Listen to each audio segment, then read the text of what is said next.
hermanos, continuamos con nuestros ejercicios espirituales por internet. El tema la materia que ahora les propongo, propiamente es una materia que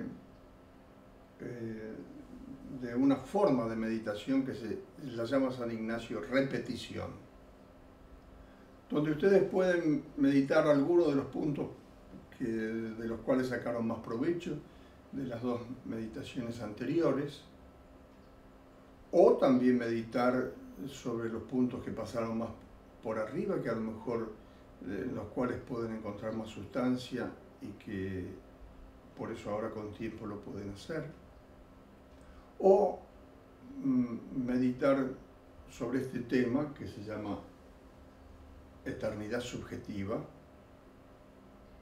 y que de alguna manera es un tema que viene a tomar distintos aspectos de lo que ya hemos visto al respecto. Eternidad subjetiva, entonces. Eternidad subjetiva es algo que trata, por ejemplo, San Gregorio Magno, en el libro de las Morales, in su eterno peccavit, dice San Gregorio Magno. Es decir, que los que cometen pecado mortal pecan en su eternidad subjetiva. Y que también conoce y desarrolla Santo Tomás de Aquino. Vamos a recordar rápidamente los preámbulos, como de costumbre son 5: ponerse en la presencia de Dios y adorarlo, pedir realizar todo para la mayor gloria de Dios. Acá falta el número 3 que quedó acá de este lado. Traer la historia, que acá será el texto que vamos a meditar. Por tanto, hacer la composición del lugar, en general puede ser nuestra situación de ejercitantes en el lugar donde estamos, y pedir la gracia propia de la meditación, que en este caso será darse cuenta de la verdad contenida en el principio y fundamento, de la verdad que encierra ver el principio y fundamento del punto de la eternidad subjetiva. Y acá vamos teniendo el cuerpo de la meditación,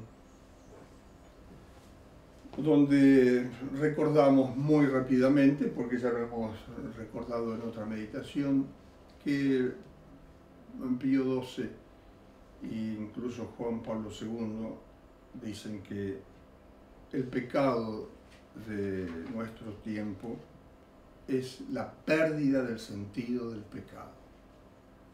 Esa pérdida del sentido del pecado se tiene porque hay una pérdida anterior del sentido de Dios. Y también hay una pérdida de lo que implica la responsabilidad que tiene el ser humano respecto de su libertad.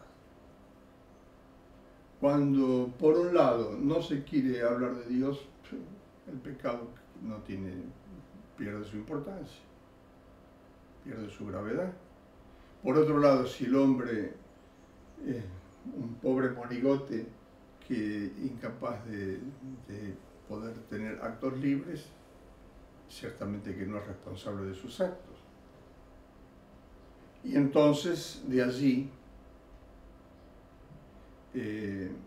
hay un breve trecho para pensar que es injusto que el que muera en pecado mortal sin arrepentirse se condene al suplicio eterno.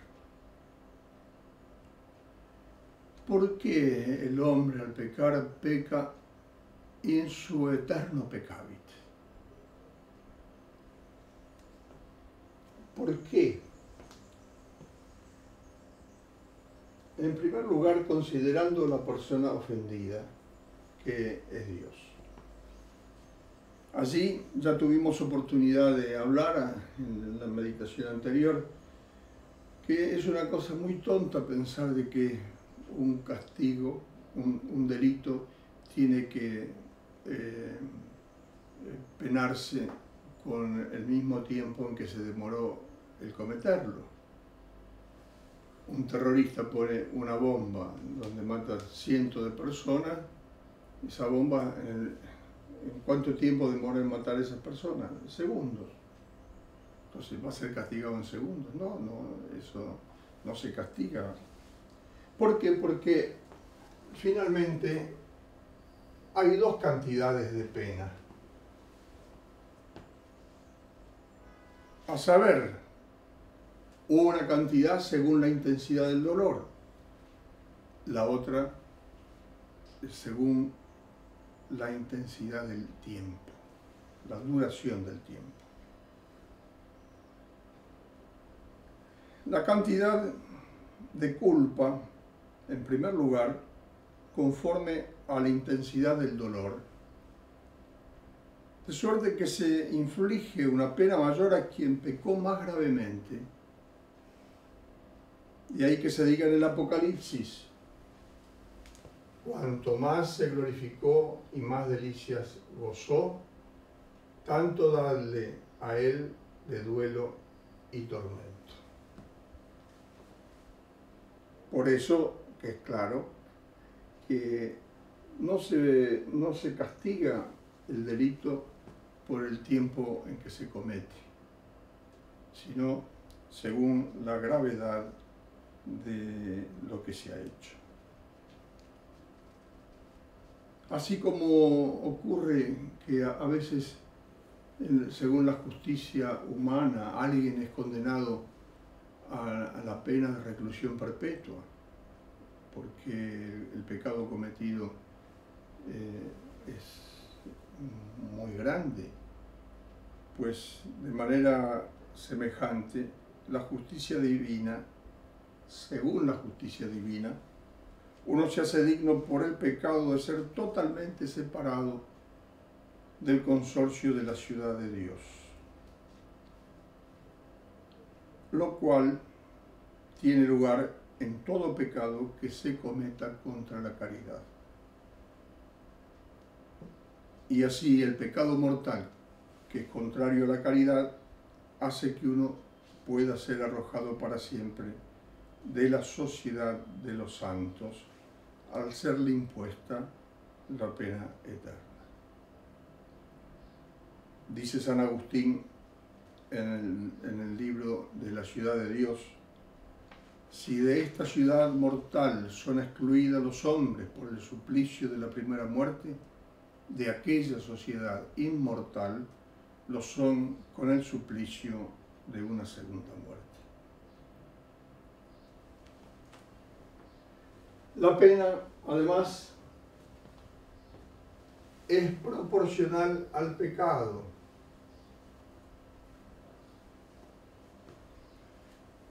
Nos preguntamos, ¿hay algún pecado que lleve consigo riato de pena eterna?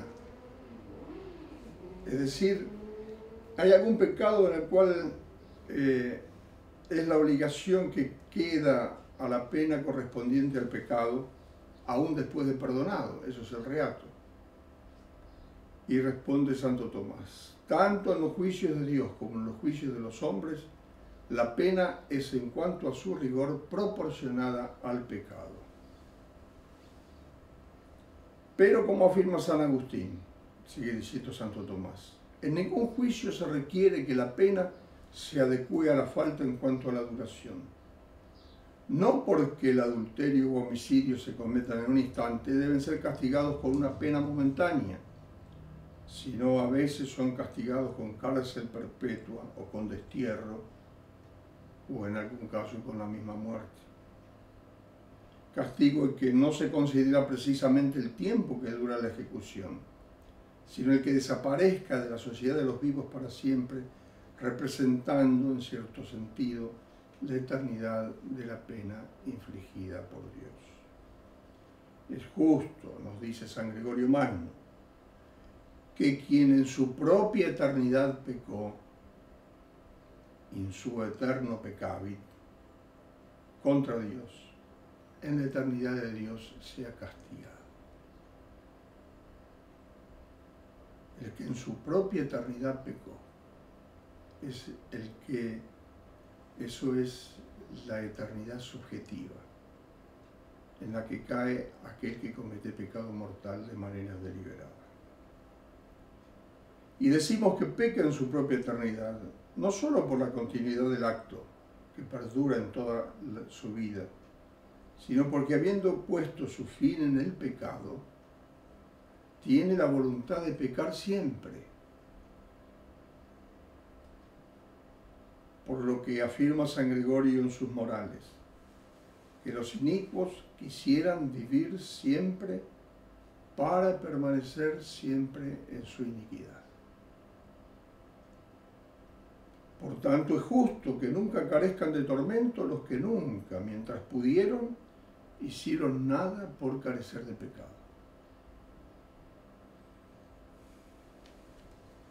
En tercer lugar, aunque ya lo hemos dicho anteriormente, pecan contra Dios que es infinito. Por tanto, el pecado mortal tiene cierta infinitud. Como esa pena no puede ser infinita en intensidad, puesto que ninguna criatura es capacidad de alguna cualidad infinita, se requiere por lo menos que la duración sea infinita. En cuarto lugar, porque queda la culpa, debe quedar la pena. La culpa queda para siempre, ya que no puede ser perdonada sin la gracia. El hombre no puede adquirir después de la muerte y no debe cesar la pena mientras quede la culpa. En quinto lugar,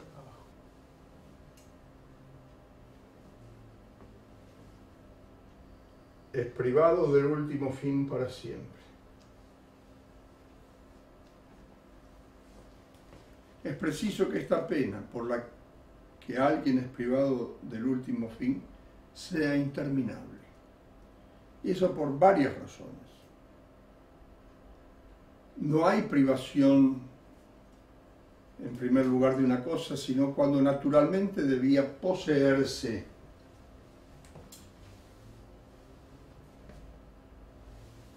No hay privación de una cosa, sino cuando naturalmente debía poseerse.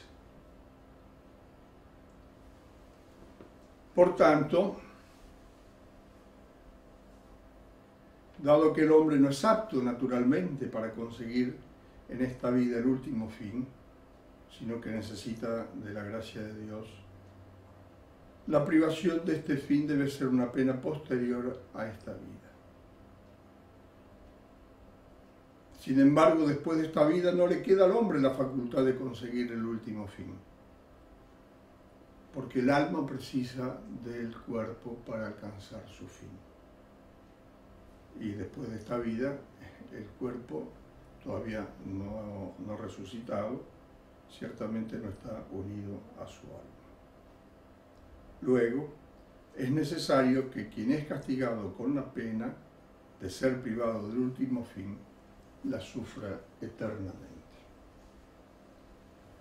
En segundo lugar, si una cosa está privada de lo que debía poseer por su propia naturaleza, es imposible que vuelva a tenerla, de no resolverse antes en materia preexistente, cosa que evidentemente no puede ocurrir ni con el alma del hombre ni con el ángel.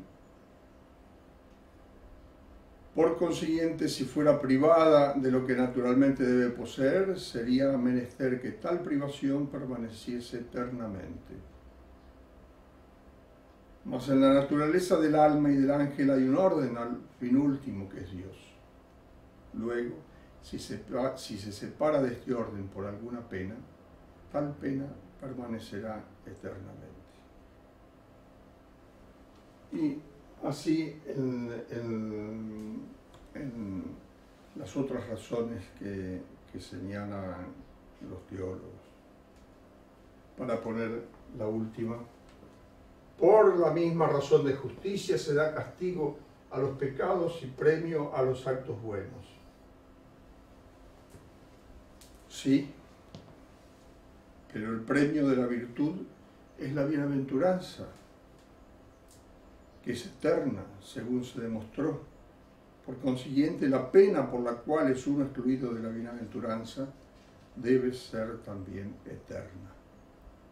Por eso se dice en el Evangelio: e irán los malos al suplicio eterno y los justos a la vida eterna.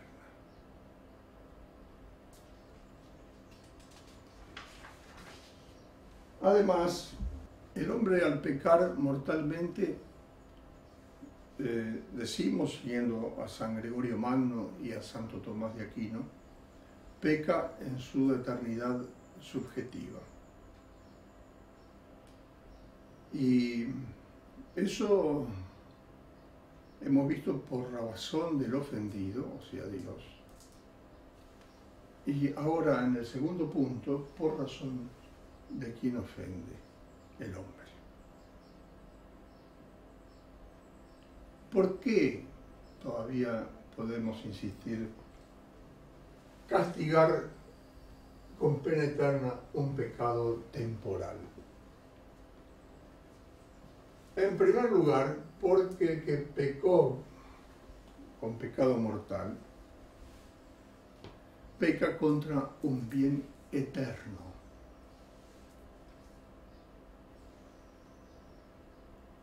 Y por eso, al despreciar la vida eterna, merecen ser castigados eternamente. Como dice San Agustín, se hizo digno de un mal eterno porque en sí mató un bien que hubiera podido ser eterno.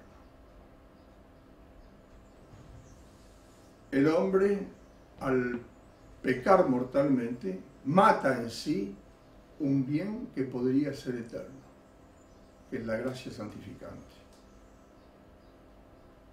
Y entonces por eso el hombre se hace digno de un mal eterno.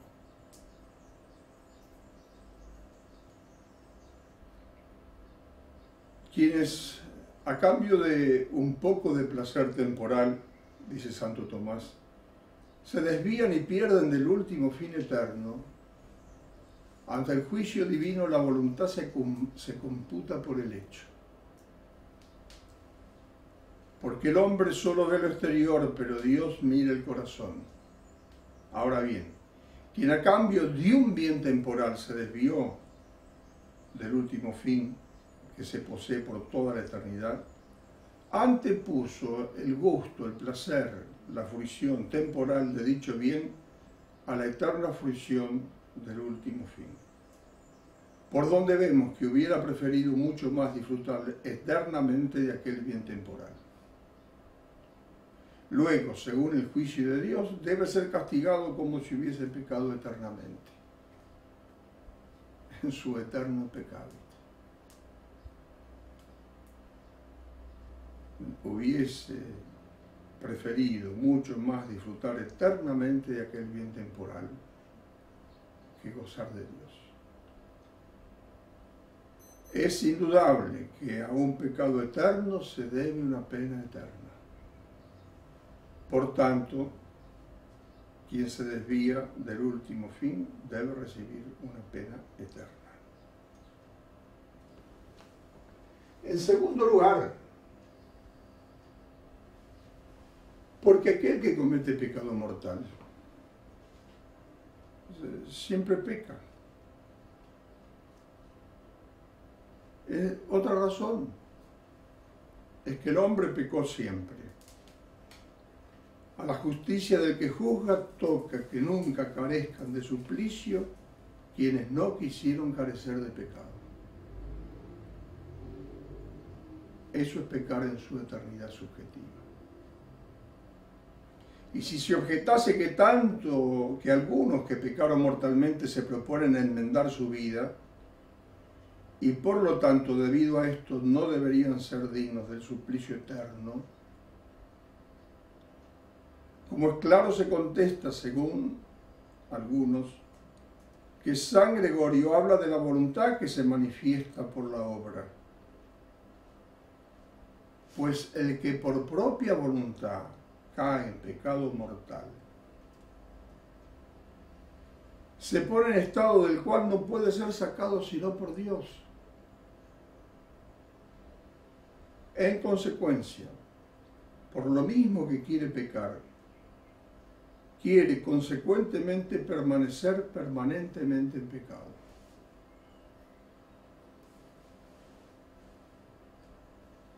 El hombre es un espíritu que va a saber al pecado y no vuelve por sí mismo, como comentará Glossi. Como se podría decir de alguien que se echara en un pozo del que no pudiera salir sin ayuda, que quiso permanecer allí perpetuamente, aunque hubiera pensado otra cosa.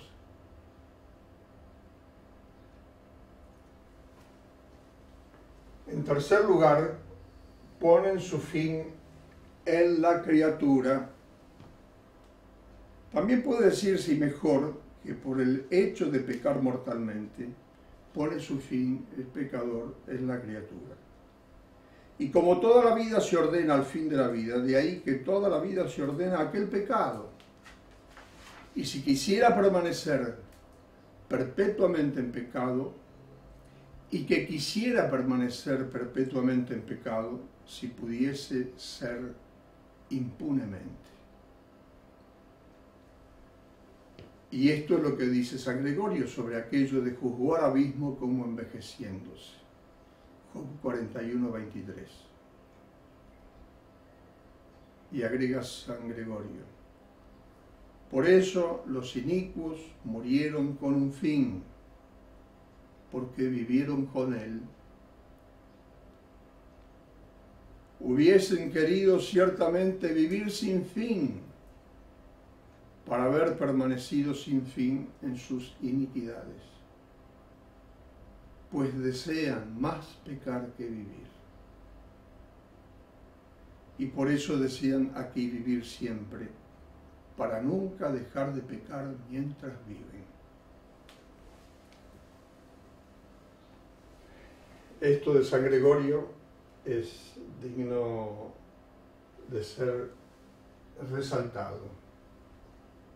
Por eso los inicuos murieron con un fin, porque vivieron con él.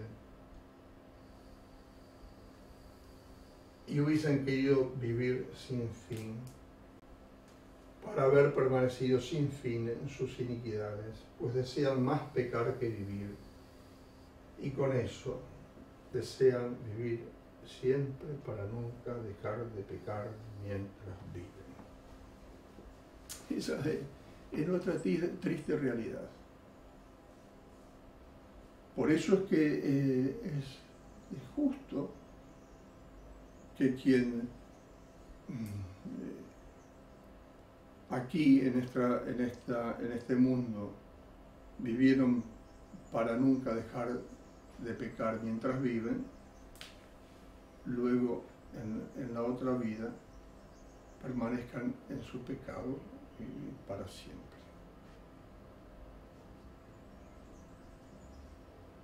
Por eso San Agustín, el primer gran teólogo que ha tenido la Iglesia Católica, decía muy bien contra aquellos que siempre trabajan para devaluar el infierno, para tratar de hacerlo desaparecer si pudiese, para no pensar en él. Dice así San Agustín: procuren quienes desean escapar del eterno suplicio, más que esgrimir argumentos contra Dios, acatar sus preceptos mientras todavía es tiempo. No seamos de esos tontos de los que habla San Gregorio, que decían que Dios amenazaba fingidamente con el castigo eterno, como parece que hacen algunos de los llamados teólogos no infiernistas en nuestro tiempo. Estos trabajan en predicar a Dios por misericordioso y no tienen vergüenza en considerarlo mentiroso, ya que dijo, irán al castigo eterno. Finalmente,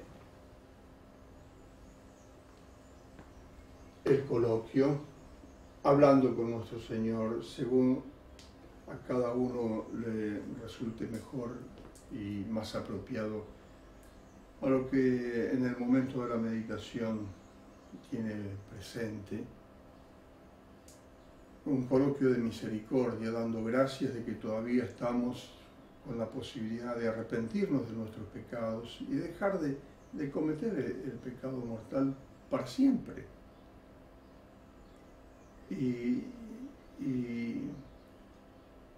también en el coloquio rezar por los pecadores, como pidió la Santísima Virgen en Fátima. De lo cual gran ejemplo nos dio la Beata Jacinta con sus 7 años, que todos los sufrimientos que tenía los ofrecía por la conversión de los pecadores. Y también sus oraciones, sus rosarios, por la conversión de los pecadores. Y también por el Santo Padre. Aprovechemos nosotros el coloquio para realmente hacer carne de nuestra carne las verdades consideradas. Y al final el examen de la meditación, que es fundamental para que veamos cómo vamos adelantando o no en los ejercicios, y para ver también qué consulta tenemos que hacer con el director de los ejercicios respecto al estado de nuestra alma, si estamos en consolación, si estamos en desolación, si aprovechamos la oración, si en la oración nos distraímos voluntariamente o involuntariamente, etc. Se trata de aprovechar, porque está en juego nada más y nada menos que la vida eterna. Que la Virgen nos bendiga.